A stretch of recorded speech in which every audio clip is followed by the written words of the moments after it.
Good morning friends, Sat Sri Akal, Adab, Namaskar. This is my 132nd video in continuation to that B3 definition. Here we will see when there was surplus lands within these cantonments called the B4 and B5 lands, how these lands were actually compensated, let's say if there was something, and then they were converted to B3. And how that owner or the present occupier under Rule 9 was subjected to that compensation. At the outset, it is necessary to make some distinctions between occupied and unoccupied lands and buildings. In practice, the distinction may not be of first rate importance because land and building that are occupied will not ordinarily be transferred from one class to another until the original occupant agrees to the transfer or has ceased to require them.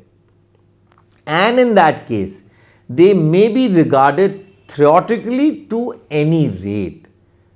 The general principle to be observed in such compulsory transfers are that the transferor must receive full compensation for the loss of such rights in the land as he possesses, including the cost of replacing any building if such a replacement is necessary. The amount of compensation must be determined either by a mutual agreement or under the provisions of a particular law or rule. Just imagine, it was so clearly written that if even an occupant in B4 and B5, he has to be compensated first and then only he can be evicted. But what is happening now under these two judgments of Raj Singh versus Union of India and Harish Anand versus Union of India? They say, let's resume, we can compensate them later. This is the ignorance of us.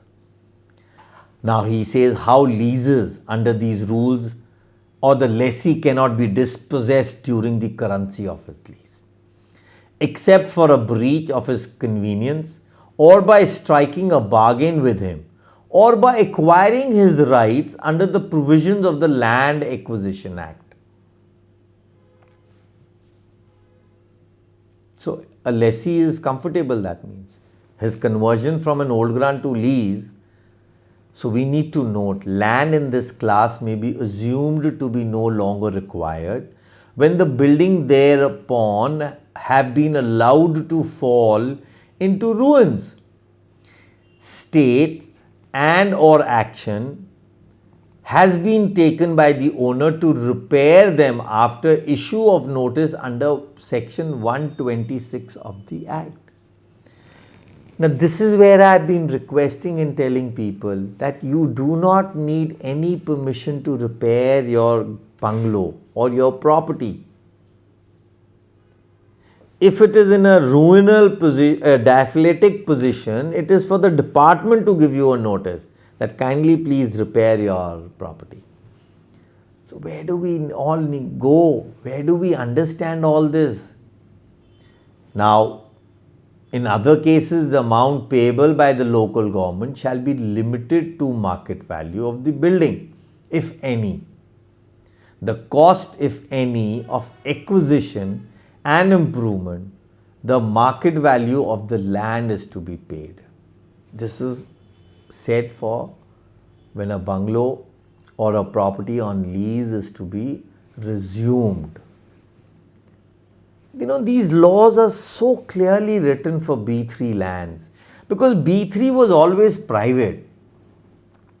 But yes, the Britishers, because we were not that educated, I presume in 1920 or 1900 or 1880, how many people would be educated in my cantonment Ambala?